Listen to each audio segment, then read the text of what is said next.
आणि राजकीय गोटातून एक मोठी बातमी आहे। छगन भुजबळ यांनी मंत्रिपदाचा राजीनामा द्या अशी मागणी आमदार सुहास कांदे यांनी केली।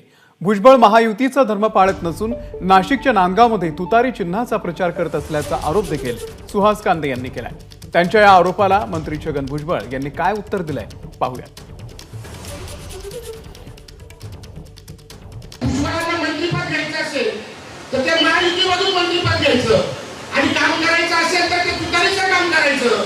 मग तुम्हाला जर एवढा तुतारीचा पुंगा असेल तर मी ह्या मेळाव्याच्या निमित्ताने भुजबळाला जाहीर आवाहन करतो की आपण आपल्या मंत्रिपदाचा राजीनामा द्यावा आणि कुशल तुतारीचं काम करावं। तर तीन पक्ष जे आहे, आता एखादा आमदार जो आहे त्या ठिकाणी ज्या वेगळ्या पद्धतीने काय बोलत असेल किंवा तिथल्या कार्यकर्त्यांना त्याच्याबद्दल काय ऑब्जेक्शन असेल तर माझं सांगणं हेच आहे की ठीक आहे, तुम्ही तुमचं काम करा, तुम्ही तुमचं काम करा, पण शेवटी जे आहे ते महायुतीचं काम करा। एबीपी माझा, उघडा डोळे बघा नीट।